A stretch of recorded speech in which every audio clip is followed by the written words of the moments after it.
एक बार की बात है, तथागत गौतम बुद्ध से उनके एक शिष्य ने पूछा कि कर्म क्या है। यह सुन गौतम बुद्ध मुस्कुराए और उन्होंने जवाब दिया, कर्म को समझाने के लिए मैं तुम्हें एक कहानी सुनाता हूँ। इस कहानी को सुनने के बाद तुम सभी यह समझ जाओगे कि कर्म क्या है। गौतम बुद्ध ने कहानी सुनानी शुरू की कि एक राज्य में एक राजा राज करता था। एक बार वह अपने मंत्री के साथ देश का भ्रमण करने निकला। भ्रमण करते करते राजा और मंत्री एक बाजार में पहुंच गए। उस बाजार में राजा का ध्यान एक दुकानदार के ऊपर गया। उस दुकानदार को देखते ही राजा के मन में ना जाने क्यों यह विचार आया कि मैं इस दुकानदार को कल फांसी की सज़ा दे दूं। यह बात राजा ने अपने मंत्री को बताई। मंत्री कुछ बोले कि उससे पहले ही राजा उस दुकानदार की दुकान के सामने से आगे निकल चुके थे और दूसरी बातें करने लगे। मंत्री बहुत ही चिंतित हो गया। वह यह बात समझ नहीं पा रहा था कि आखिर दुकानदार की गलती क्या है। दुकानदार से बिना कुछ बात किए, बिना कुछ सोचे समझे महाराज ऐसा फैसला लेने के बारे में क्यों सोच रहे हैं। राजा और मंत्री भ्रमण करने के बाद राजमहल वापस चले गए, लेकिन मंत्री को रात भर नींद नहीं आई। सुबह जागने के बाद मंत्री एक साधारण प्रजा का रूप बनाकर उस दुकानदार के पास गया और उस दुकानदार से पूछा, तुम बेचते क्या हो? दुकानदार ने जवाब दिया, मैं चंदन की लकड़ियाँ बेचता हूँ। फिर मंत्री ने आसपास के लोगों से दुकानदार के बारे में पूछना शुरू किया। सबने जवाब दिया कि दुकानदार किसी से बोलता नहीं, हमेशा दुखी रहता है। मंत्री को बात समझ में आ गई। वह मंत्री फिर वापस दुकानदार के पास गया और उस दुकानदार से पूछा, तुम दुखी क्यों रहते हो? दुकानदार ने बताया, मैं दुखी इसलिए रहता हूँ क्योंकि मेरे दुकान पर लोग आते हैं, चंदन की लकड़ियाँ सूंघते हैं और बोलते हैं बहुत ही सुंदर हैं, बहुत ही अच्छी महक है, लेकिन कोई खरीदता नहीं, इसलिए मैं बहुत दुखी रहता हूँ। मंत्री को भी दुकानदार की बात सुनकर दुख हुआ। उसने सोचा कि आखिर कोई भी दुकानदार दुखी क्यों ना हो अगर उसके दुकान का कोई भी सामान खरीदा ना जाए, जबकि सामान में कोई कमी ना हो। मंत्री सोचने लगा कि यह दुकानदार अपने दुखों की वजह से इतना दुखी रहता है, परंतु राजा इस दुकानदार को फांसी पर क्यों लटकाना चाहते हैं। अर्थात राजा के मन में आए हुए विचार का उत्तर अभी तक मंत्री को नहीं मिला था। मंत्री ने फिर दुकानदार से पूछा, भाई तब तुम क्या करोगे अगर तुम्हारे दुकान की सारी चंदन की लकड़ियाँ ऐसे ही रखी की रखी रह जाएंगी तो? दुकानदार ने गुस्से के भाव में बोला, हाँ मैं जानता हूँ कि मेरी चंदन की लकड़ियाँ ऐसी ही रखी रह जाएंगी, इन्हें कोई नहीं खरीदेगा। इसीलिए तो मैं सोचता हूँ कि हमारे देश का राजा जल्दी से जल्दी मर जाए। अगर वह जल्दी से मर जाता है तो मैं उस राज दरबार में उस राजा के दाह संस्कार के लिए अपनी चंदन की लकड़ी दे देता, जिससे मुझे कुछ पैसे भी मिल जाते और इस बाजार के अलावा बाकी के लोगों को भी मेरी चंदन की लकड़ियों के बारे में पता चलता। तब फिर शायद कुछ न कुछ लोग मेरी दुकान से चंदन की लकड़ियाँ खरीदने जरूर आते। मंत्री दुकानदार की बात को सुनकर सब कुछ समझ गया, लेकिन मंत्री बहुत चतुर और समझदार भी था। उसके मन में एक विचार आया। मंत्री ने दुकानदार से चंदन की कुछ लकड़ियाँ खरीद ली। इस खरीदारी से दुकानदार को कुछ पैसे भी मिल गए और वह थोड़ा खुश भी हो गया। मंत्री चंदन की लकड़ियों को लेकर वापस राज दरबार चला गया। राज दरबार पहुंचकर मंत्री ने उन चंदन की लकड़ियों को राजा के समक्ष रख दिया और बोला कि हे राजन, ये चंदन की लकड़ियाँ उसी दुकानदार ने आपको भेंट की हैं जिस दुकानदार को आप कल फांसी देने के बारे में सोच रहे थे। राजा ने उन चंदन की लकड़ियों को सूंघा और उन्हें उन चंदन की लकड़ियों की सुगंध बहुत पसंद आई। उन्होंने कहा, यह चंदन की लकड़ियाँ बहुत ही ज़्यादा खुशबूदार हैं। दुकानदार के इस अनोखे भेंट से राजा बहुत खुश हुए और मंत्री को कुछ स्वर्ण मुद्राएं देकर बोले, जाओ उस दुकानदार को ये स्वर्ण मुद्राएं इनाम में देना और बोलना कि आज के बाद महल में जब कभी भी चंदन की लकड़ी की ज़रूरत पड़ेगी तब तुम्हारे दुकान से ही चंदन की लकड़ी ली जाएगी। यह बात सुनकर मंत्री जी मुस्कुराने लगे तथा सोचने लगे कि अब तो राजा के मन में उस दुकानदार को फांसी देने का विचार आ ही नहीं सकता, क्योंकि अब तो हमेशा राज दरबार के लिए चंदन की लकड़ियों के इंतजाम की जिम्मेदारी उस दुकानदार को मिल गई है। मंत्री स्वर्ण मुद्राओं को लेकर वापस दुकानदार की तरफ चल पड़ा। इधर राजा इस विचार में पड़ गए कि वह दुकानदार तो बड़ा ही अच्छा इंसान है। जिस वक्त मैं उसके बारे में यह सोच रहा था कि मैं इसको कल फांसी दे दूं, तब शायद उसके मन में उस समय यह विचार चल रहा था कि राजन पहली बार मेरे दुकान के सामने आए हैं, क्यों ना मैं उनको अपनी सुंदर और खुशबूदार लकड़ियों को भेंट करूं। और आज उसने मुझे भेंट भी किया। बेवजह ही मैं उसको फांसी देने के बारे में सोच रहा था। इधर मंत्री दुकानदार के पास पहुंच गया। मंत्री ने राजा के द्वारा दी गई स्वर्ण मुद्राओं को दुकानदार को देते हुए कहा कि जिन चंदन की लकड़ियों को कल मैं खरीद कर ले गया था, उन चंदन की लकड़ियों को राजा ने बहुत पसंद किया और इनाम के तौर पर तुम्हारे लिए यह स्वर्ण मुद्राएं भिजवाई हैं। यह सुन दुकानदार बहुत खुश हुआ। साथ ही साथ मंत्री ने उस दुकानदार को यह भी बताया कि अब आज के बाद राज दरबार में जब कभी भी चंदन की लकड़ियों की ज़रूरत पड़ेगी तो सारी चंदन की लकड़ियाँ तुम्हारी दुकान से ली जाएंगी। दुकानदार मंत्री की बात सुनकर बहुत ही खुश हो गया।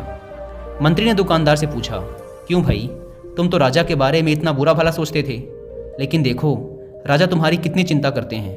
राजा कितने अच्छे हैं। राजा अपनी प्रजा के बारे में कभी भी गलत नहीं सोचते। दुकानदार मंत्री की बात से सहमत हो गया और बहुत दुखी होकर राजा के प्रति अपने बुरे विचार पर पश्चाताप करने लगा। दुकानदार मंत्री से बोला, मैं कितना गलत सोचता था राजा के बारे में। राजा तो बड़े ही अच्छे हैं, बड़े ही भले राजा हैं। भगवान करे कि राजा की बहुत ही लंबी आयु हो। यह बात सुनकर मंत्री भी बहुत खुश हुआ। फिर मंत्री वहाँ से वापस राज दरबार को चला गया और यहीं पर तथागत गौतम बुद्ध ने इस कहानी को समाप्त करते हुए अपने शिष्यों से पूछा कि अब आप ही लोग बताओ कि कर्म क्या है। किसी शिष्य ने कहा, कर्म बोले हुए शब्द हैं। किसी शिष्य ने कहा, कर्म वाणी है। तो किसी ने कहा, कर्म सोच है। तो किसी ने कहा, कर्म भावना है, वगैरह वगैरह। अपने सारे शिष्यों के जवाब सुनने के बाद महात्मा गौतम बुद्ध ने कहा कि इंसान के विचार ही उसके कर्म हैं। हमारे विचार जैसे रहेंगे हम वैसे ही कर्म करेंगे और उन्हीं विचारों के द्वारा किए हुए कर्म हमारे सुख और दुख के लिए उत्तरदायी होते हैं। अर्थात अगर हमारे विचार ही गलत हैं तो हमारे द्वारा किए हुए कर्म भी गलत ही होंगे और उनका परिणाम भी गलत ही निकलेगा, जिसके परिणाम स्वरूप हम दुखी रहेंगे। अगर हमारे विचार सही रहेंगे तो हम सही कर्म करेंगे। सही कर्म करेंगे तो फिर सही फल मिलेगा, जिससे हमारे जीवन में सुख आता है। दोस्तों, अब हम कर्म को थोड़ा आसान भाषा में समझने की कोशिश करते हैं। कर्म का अर्थ है कार्य। इस दुनिया में, इस ब्रह्मांड में जो कुछ भी काम हो रहा है वो सब एक कर्म है। असल में देखा जाए तो कर्म क्रिया और प्रतिक्रिया के साधारण से सिद्धांत को फॉलो करता है। हम जो भी कार्य करते हैं वो एक कर्म है और फिर क्रिया और प्रतिक्रिया के सिद्धांत के अनुसार हर कर्म का एक परिणाम भी होता है। जैसे कांच के गिलास को फेंकना एक कर्म है और उसका टूट जाना उसका परिणाम। अत्यधिक बारिश होना एक कर्म है और बाढ़ आना उसका परिणाम। असल में परिणाम हमारे हित में होगा या अहित में, ये पूरी तरीके से हमारे द्वारा किए गए कार्य पर निर्भर करता है। ज़्यादातर लोग ये सोचते हैं कि ऊपर आसमान में कोई बैठा है जो निर्णय लेता है कि किसके जीवन में सुख देना है और किसके जीवन में दुख, जबकि असल में हमारे कर्म और फिर उनके द्वारा मिलने वाले परिणाम ही हमारे सुख और दुख को निर्धारित करते हैं। इसीलिए हमारी भारतीय परंपरा में ये कहा जाता है कि आप अपने भाग्य के निर्माता स्वयं हैं। असल में कर्म का परिणाम ही भाग्य है और हमें कैसे कर्म करने हैं ये पूरी तरीके से हमारे हाथ में होता है। तो जब कोई अच्छा कर्म करता चला जाता है तो उसका भाग्य भी अच्छा होता चला जाता है। जैसे अगर दो बच्चे हैं और उसमें से एक बच्चा बचपन से ही नई चीज़ों को सीखने और जानने का प्रयास करता रहता है, वो हमेशा ही जो भी करता है उसमें अपना सर्वश्रेष्ठ देने की कोशिश करता है। और जो दूसरा बच्चा है वो ना तो किसी नई चीज़ के बारे में सीखने और जानने का प्रयास करता है और ना ही किसी काम को पूरे मन से करता है। तो समय बीतने के साथ वो पहला वाला बच्चा अपने जीवन में काफ़ी सफल इंसान बन जाता है, जबकि दूसरा बच्चा सालों बाद भी अपने जीवन में संघर्ष कर रहा होता है। अब यहाँ पहले बच्चे को देखकर दूसरा बच्चा बड़े ही आसानी से कह देगा कि उसकी तो किस्मत अच्छी थी, लेकिन नहीं, असल में उसके कर्म अच्छे थे, जिसके परिणाम स्वरूप उसकी किस्मत भी अच्छी होती चली गई। तो अगर हम चाहें तो अपने कर्मों को बदलकर अपना भाग्य बदल सकते हैं। सीधी सी बात है, जैसे ही आप अपने कर्म बदलोगे आपका भाग्य बदलना शुरू हो जाएगा। और ये दोनों ही परिस्थिति में सही है, अच्छे के लिए भी और बुरे के लिए भी।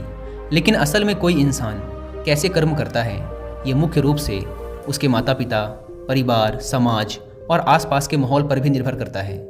ज़्यादातर केसेस में एक एक्टर का बेटा एक्टर बनने की ही कोशिश करता है, इंजीनियर का बेटा इंजीनियर और डॉक्टर का बेटा डॉक्टर। इसका कारण ये है कि हमारा शरीर और मन अपने आसपास से ही सूचनाएं इकट्ठा करते हैं और हम हमारे अंदर मौजूद सूचनाओं और ज्ञान के आधार पर ही कोई कार्य करते हैं और फिर हमें उसी के अनुसार परिणाम भी मिलते हैं। असल में हम अपने रोज़ के कामों का 99% अनकॉन्शियस तरीके से करते रहते हैं, क्योंकि हमारा शरीर और मन प्राप्त सूचनाओं को याद रखता है और फिर उन्हें दोहराता रहता है। जैसे जब हम कार चलाना सीख रहे थे तब हम एकदम पूरी कॉन्शियसनेस के साथ हर चीज़ पर ध्यान रख रहे थे कि स्टीयरिंग कहाँ है, ब्रेक कहाँ है।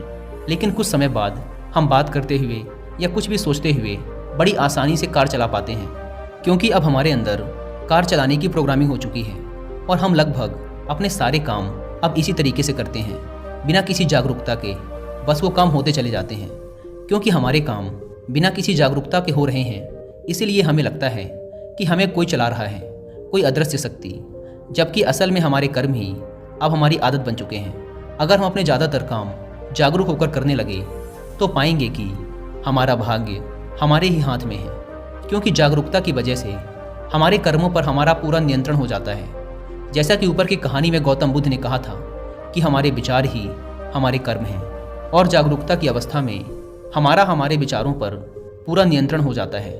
विचारों के नियंत्रण से हम कर्म में नियंत्रण हासिल कर लेते हैं, और फिर जब हमारे कर्म हमारे हिसाब से होंगे तो उनका परिणाम भी उसी के अनुरूप ही होगा। इसीलिए गौतम बुद्ध ने चित्त के नियंत्रण पर जोर दिया है कि जब किसी इंसान का चित्त ही शुद्ध हो जाएगा तो उसके मन में बुरे विचार ही कैसे आएंगे और फिर वो बुरे कर्म ही कैसे करेगा। इसीलिए गौतम बुद्ध का पूरा ज्ञान चित्त की शुद्धता पर जोर देता है।